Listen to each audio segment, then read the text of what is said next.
Hello guys, it's Cameron. Welcome back to my channel and welcome if you are new here.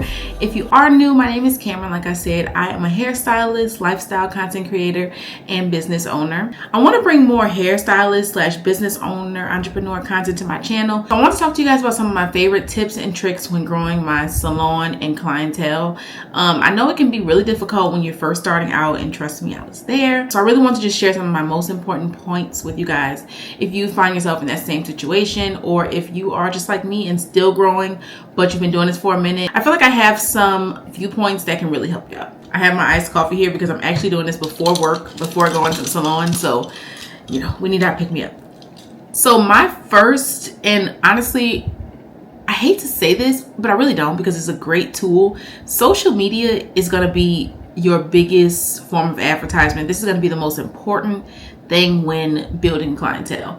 I really believe that, yes, word of mouth also is a great tool, and it's a free tool, but you also want to take advantage of social media because it is, again, a free form of advertisement, and everyone has social media. Everyone's out here looking on these different platforms for what they need, and you could be exactly what they need. So make sure that you're taking advantage of social media. My preferred form of social media for the salon is Instagram, but also I have gotten a lot of clients from TikTok. I do my salon vlogs sometimes on TikTok, and people love that. Okay, so find what your audience likes and keep pushing it. So tip number one for that would be to have a specific hair Instagram.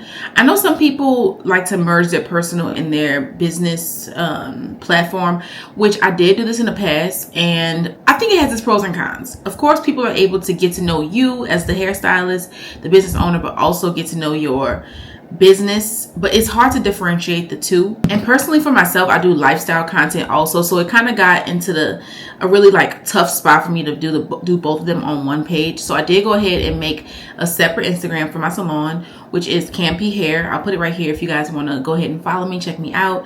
That's where I do all of my hair content, salon content. That's that. But I have noticed that my clients or potential clients do like to know who I am. And I think that's important, because when I am looking for services, or if I am just happen to admire someone's work, I like to know who's the face behind this business. So I love to put my personal Instagram in my bio of my hair page, just so people can check me out. They can see what I'm all about, kind of get a vibe from me before making appointments, and just see if we're a good fit for each other, because that is also very important. Once you have your separate hair page, I would recommend posting as much as you can. And trust me, I know posting and keeping up with the Instagram and social media is a full-time job. There are people that actually do this for a living. So trust me, it's hard, especially to do it well. So I feel like that's kind of where I'm lacking right now, is the consistency and the quality of my content. I do get good content for my page, but it can be better. I know that. So I know it takes time. One of my big goals for this year is to continue to do more content, but I want to specify days throughout my work week that are content days, which is when I get all of my content that day. I also want to start reaching out to clients beforehand and just mentioning hey, do you mind if I get some content tomorrow? It's my content day. No worries if you don't want to be on camera, just quick question, no pressure, right? I want to start doing that just so I can kind of plan out my content on my content days and figure out exactly what I'm posting or getting content of during those days. So that's my big goal that I plan to start next week. So I will definitely come back and let you guys know how that has benefited me. But I can see that being a really good addition to my Instagram and the rest of my social medias for my salon. So yes, post frequently, get a schedule. Even if you don't have a schedule, just try to post as frequently as possible. That just lets the algorithm know that you want to be seen, okay? Try different hashtags. Use hashtags that have your city and your state in it.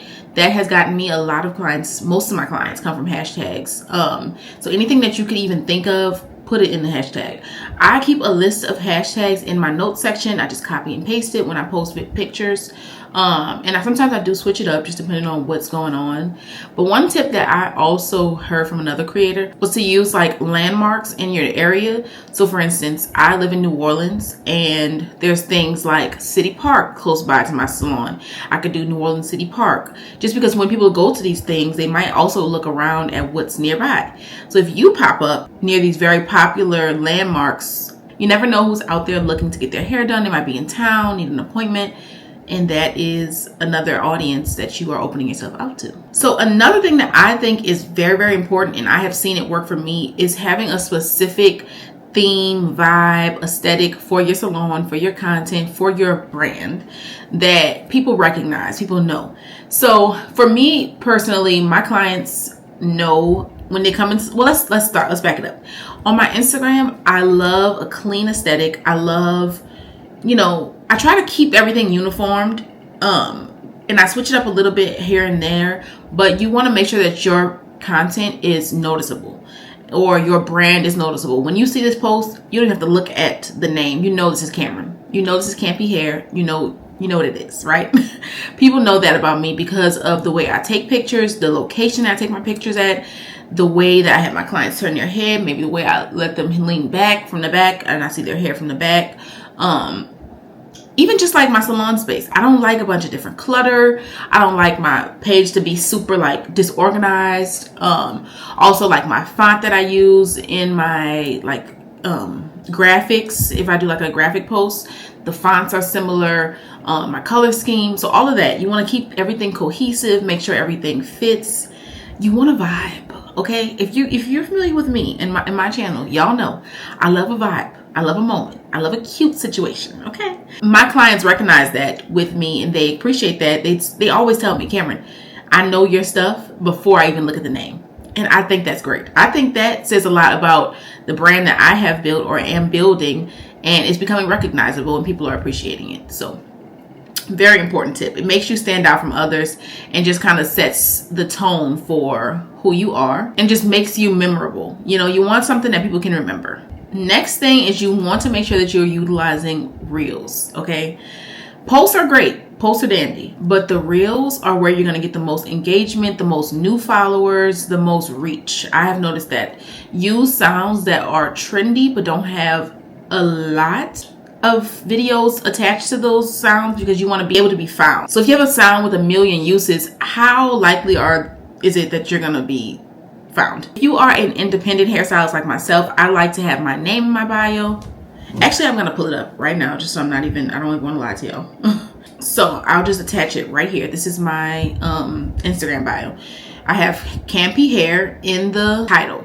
Or my name is KamP Hair. You see it's in bold. Then I have Natural Hair Salon, because when people search this, if they search Natural Hair Salon, that's what they're going to see. They're going to see KamP Hair Natural Hair Salon. You don't want it to say Cameron Francois right there because nobody knows who that is. They do know they're looking for a natural hair salon. So I put that in my title or my full name or whatever, business name, whatever you want to call it. I put KamP Hair as my business name and then Natural Hair Salon because I want to be found as a natural hair salon. So then I have hair salon as like business type underneath. And then I have my information. So my name, Cameron Francois Hines. And then that's where I put my personal page. And then when people click on that, they can see who I am and get a feel for who I am. They can scroll, they can see all the things. That just helps them, feel me out before even deciding if they want to make an appointment. Then I have book at our website below, and I have text or call us. This is my business phone number, which is a personal preference. You definitely can use your phone number, but it just depends on how you roll. I was fine with that for a while, but then it got a little overwhelming. So now I got a second phone, which is specifically for business.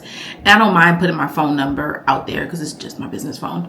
And then I have a second business, which is my So Textured Hairline. I put that in my bio also. Then I put my location, New Orleans. And then I also request that people not leave me DMs specifically like for appointments.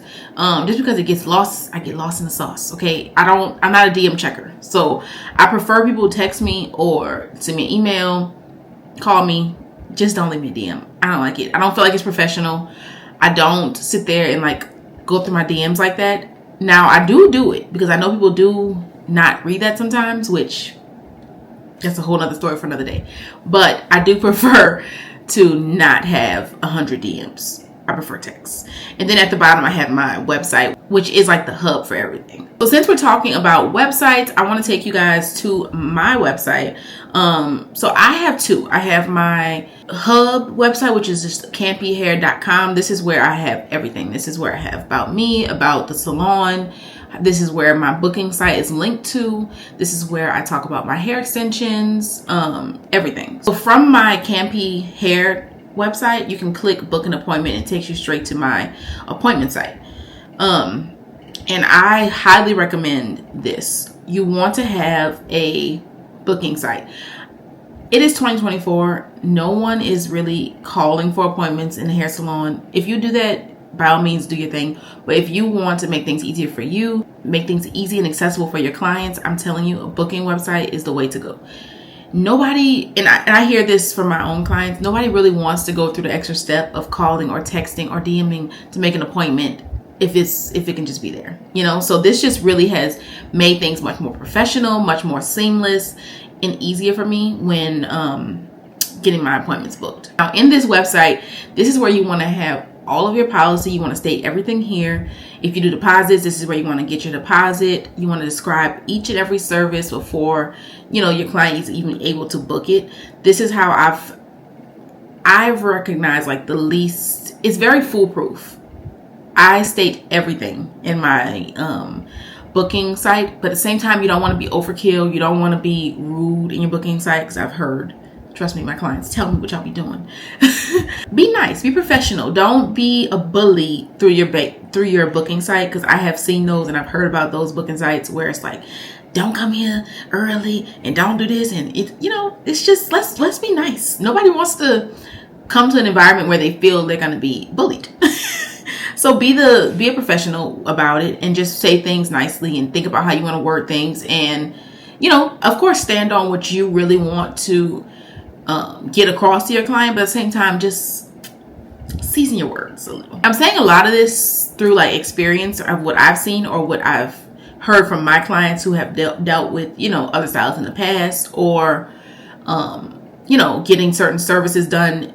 You want to stand out from the rest. So be professional, be nice, be approachable. This goes a long way.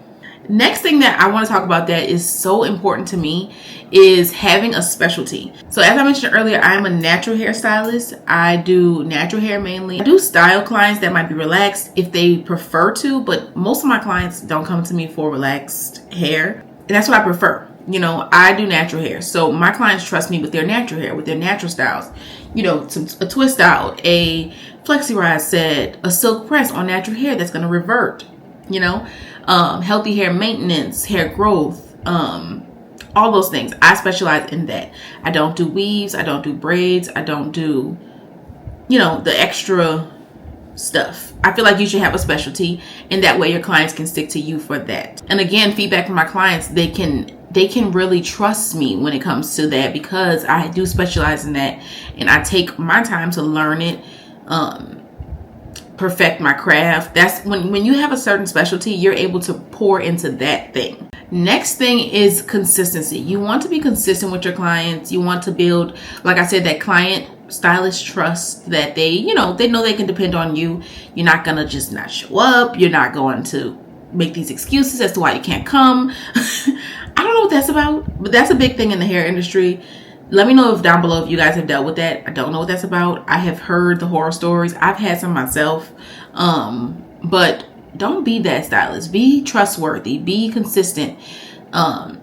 Provide a quality service to your clients. Go above and beyond to make them feel comfortable. Be nice. You know, just like simple things that go a long way. You know, just be a good person and a good service provider, and you will get that tenfold. But for now, that's going to be my tips for building your clientele and starting your business or enhancing your business as a salon owner, a hairstylist, a suite owner, whatever it is that you do. In no way, shape, or form am I perfect or have I figured it out all the way. I'm still trying to figure it out. If you watch my vlogs, you know that as a hairstylist, I go through my ups and downs. Especially in my field, you know, things slow down at times, or, you know, I maybe learn something new that I never knew before. It's a constant learning curve. I'm always trying to perfect one style or find my dream product or trying to build a new client relationship. I am constantly working.